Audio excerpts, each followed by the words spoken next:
let's get into it. August 27th. Hello. Let me just say hi and then I'll get into it. I have a lot to say. I did a little differently. Let's hope it works.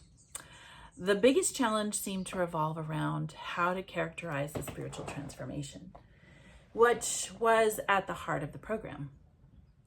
Even when the total membership was made up of just 40 sober alcoholics, their views on the subject ranged from fervent belief that the entire program was divinely inspired to adamant agnosticism or atheism.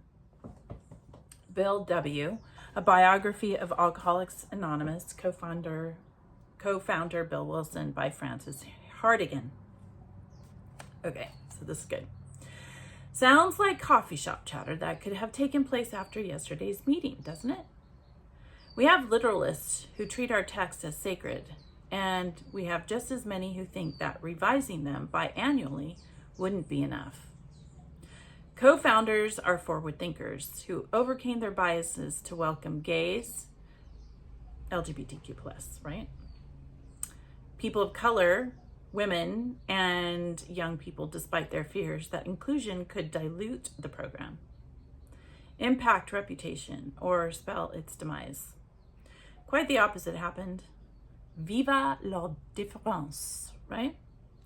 The openness of interpretation, the take what you like, leave the rest structure of 12 and 12 meeting, the invitation to define spiritual transformation or dismiss it, all these freedoms of choice are ensconced in our traditions. Oh, we will meet people whom we find disagreeable, and we will find conflict with some of the suggestions and assumptions laid out in the program of recovery. This is a way of life that invites questioning and trying new things on for size. We are equal, but not the same. We each trudge a unique path of happy destiny, a pattern that is as individual as our thumbprints. We are likely to identify with many, yet unlikely to ever meet our identical recovery twins. After the Alcoholics Anonymous text had been in circulation for a while, Bill W. and the founders felt they didn't quite articulate the spiritual aspect of recovery, so they added Appendix 2, which reported that while transformations of a religious nature were not uncommon, educational variety awakenings happened over time with the same good effect as any white light experiences. Am I trying to hear from everyone? Some people's experiences with recovery, were I to duplicate them, would take me outside of my comfort zone. Do I try on new things and keep an open mind? So, when I got to Al-Anon, I had already been done with God. And so I had realized that in Al-Anon, that's the center, right? That's kind of what they center on in order for you to get mentally healthy and not be a codependent or an alcoholic. They interpret that healthy mental state and physical state, not being an alcoholic anymore, not being codependent, on the reliance of a higher being. And I was pretty done by the time I got there. I had some bad experiences. And so I didn't realize that was kind of essential to their program, and especially in the group that I was in. And, you know, for me, spiritual education or spiritual transformation came through education. Spiritual transformation came through education or educating myself. I had already read the Bible a couple of times. And so I kind of found that when I first got into an Al-Anon group that I was a bit disillusioned, right? Because they were so close-minded to different ways of thinking. And at first, I was very uncomfortable, because I wasn't quite ready when I got into my Al-Anon group to be so open, but I was anyway, and I didn't realize that there was so much confirmation bias on their part about God, especially from the group that I was in. I didn't feel that God was a woman, because I mean, I was already going through so many trials when it came to my body by the time I got to my group. And there's no way that a God would be a woman and put us through all these ridiculous trials in our body over time, right? I don't believe that at all. So and also, when people in the group have like these, what is it called? They call it they call it white light experiences. I just kind of took it with a grain of salt, and I didn't let it get to me too much, because in the Bible it talks about resurrection, right? And we'd never seen we've never seen a dead person get raised from the dead, right? And also, I was aware that, if God was real, he would have revealed it to 8.2 billion people here at the same time. He has that opportunity, and he has the possibility to do that, but he doesn't. And yeah, so through my history, through what I've lived with, when I have heard people, or when I hear people now, I've had this experience and God came to me. Yeah, I give that, what is it they call, you take it with a grain of salt, right? So you don't really have to, you just listen, and be respectful. But I no longer believe that. I no longer believe that one or a group of people are the conduits of God. And when I hear that, or I generally will run the other way because of my experiences. So when someone says that in the group, it can be uncomfortable, but like I said, I listen with respect and I leave it alone. And it was very uncomfortable, right? Because you're going to a room full of people who kind of reinforce erroneous beliefs, and they don't have any facts to back it up. And so I didn't realize when I first said I don't believe in God and I think he's an asshole, because that's what I said at my, I think, second meeting. Got eyes that were like, you should have not. I didn't know. I didn't realize that the 12-step program was so centered, God-centered. Especially, I mean, I've been in the group now for probably over a year now. I never really did my date, I've been here for this long, and I know it's been over a year. And yeah, it counters to, for me, belief in God. It is a challenge to hear that even, and it's a bit conflicting, right? Because I want to reaffirm my mental health, and it feels like I kind of go backwards, and that I've kind of reneged on my inner beliefs. But like I've always been honest with the group on how I don't believe in God. And yeah, so like I said, no one's ever seen a dead person get raised up from the dead, and it doesn't matter what God you believe in, that hasn't happened. A real dead person raised from the dead, no one has seen that. I like the point about twin recovery, because I have connected sometimes to individuals that I think are on the same path to recovery as I am, and I can be really open with them, and I didn't realize that, that I'd never really find the same friendships that I had in my cult. And so it can be hard to find good friends and that don't pull you down. And if they're damaged anyway and you're damaged, then sometimes it works against the friendship. I'm working on myself, right? And that can be, I'm working on myself. It could be 5 steps forward, 1 step back, and that could be very discouraging. And I make mistakes, right? And people who don't often, especially when it comes to friendships, if they're not really working on themselves, they can hurt you, and they don't mean to. And like, if you're not working on yourself personally, you can hurt them.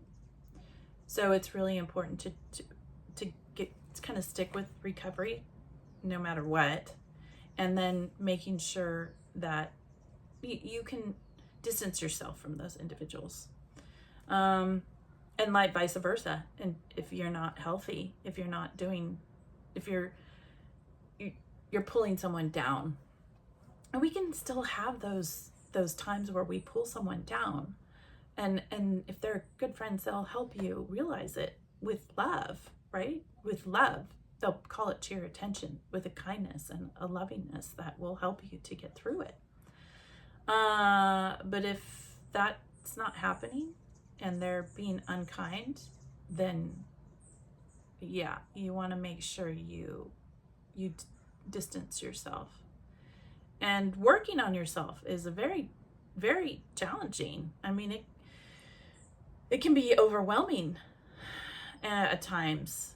I like Dr. Tian, he was explaining, when you start to get better, you get pushback from that. People don't necessarily like you getting better, especially I think when it comes to, because Al-Anon is all about learning how to not be the codependent, not letting people that are close to you in your unit take advantage of you, and know where your boundaries are, healthy boundaries. And there's pushback to that. That's what happens especially in a family unit. So it can be hard for the family to get used to you kind of speaking up for yourself and saying, no, I'm not going to do that. You're old enough, challenge yourself, take responsibility. So, that's what happens. Dr. Ramani, she had given an example of a colleague that she had asked to do a favor, and she just like went and kind of really irritated with her for even asking, and she just was taken aback about the whole situation. She was just asking him a simple favor, and she said she really got hurt by that. And then she realized the importance of never asking for a favor from that colleague again. And she was never going to put herself in that situation. I think it was very harsh. Whoever it was kind of wasn't kind at all. And the importance of knowing if somebody does do that to you, because I've had a couple of individuals both inside the cult and outside since I've been healing to do that to me. And I was taken aback, especially because one individual said, oh, you're like family. And I was like, okay, well, I had a friend in my cult who we would chat. There was Angela Johnson. She's a comedian, and she would call her sister, and we were like sisters. And I would say, hey, hello, what are you doing? Nothing, I'm working. And we had that kind of a relationship where I'd say, okay, and she's like, okay, I gotta go now. And it was just so easy to flow in that relationship. And I'd just check up on her, and she would check on me. Sometimes check up on me, and sometimes it was on a daily basis, and sometimes it wasn't. And I did that to someone, and that person was not happy with me. And she kind of just let it all out. And I thought, she told me to get a therapist. Well, I did. Also, I got some comments on you need a therapist. So I did. But the comment was coming from a loving, in a loving way, to thank you, whoever it was that did that for me. I appreciate you. Like I said, you all heal me in lots of different ways. But that person was not like that. And done, I knew where I went. I apologized. And I left a message, and I have never called that person again.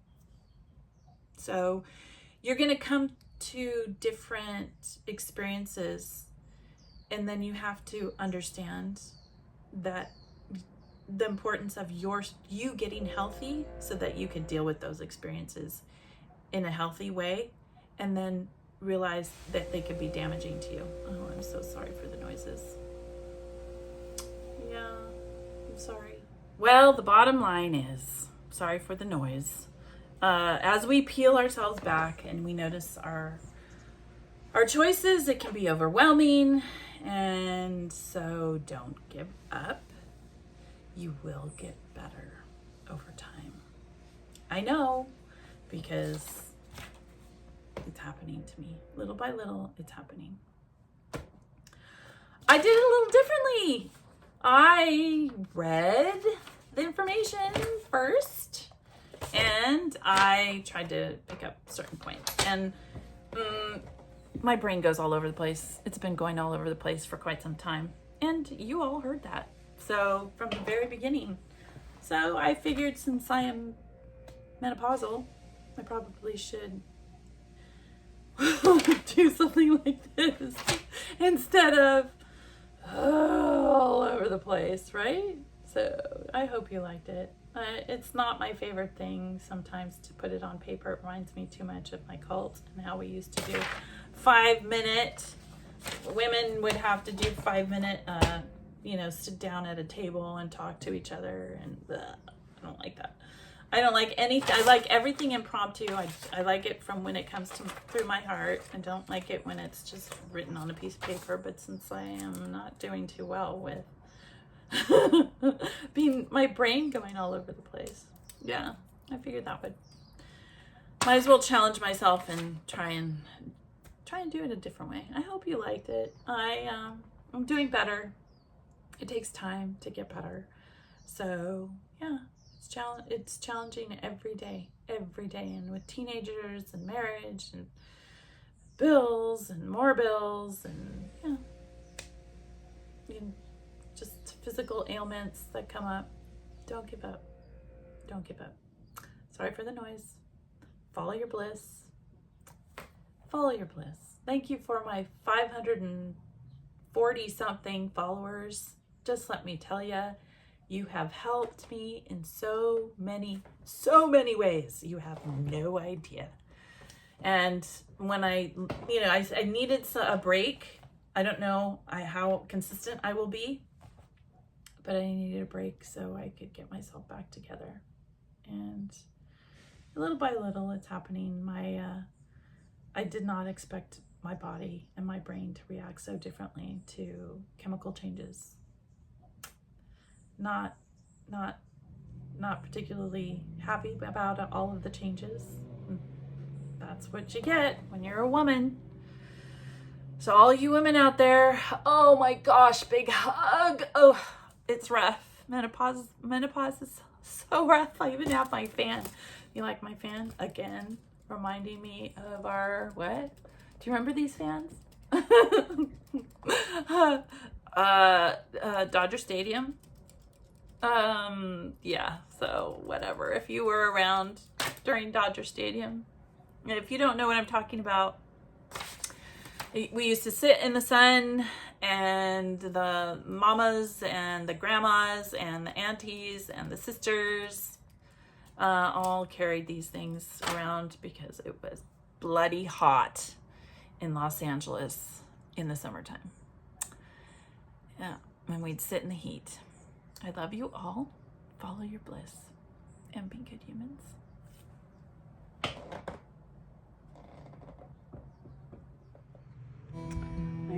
myself a pita. And there's tofu and zucchini, onions, pepperoncinis, cucumbers, salad, pepper, salt. And that's vegan, but my cottage cheese is not. Sorry guys, I gotta finish the cottage cheese. That's just how I am. I bought it, and I started eating it, and then that threw me off the wagon, but whatever, I tried. I'm trying. It's hard to go fully vegan. For me, it's just hard to go fully vegan. So, alright guys, follow your bliss.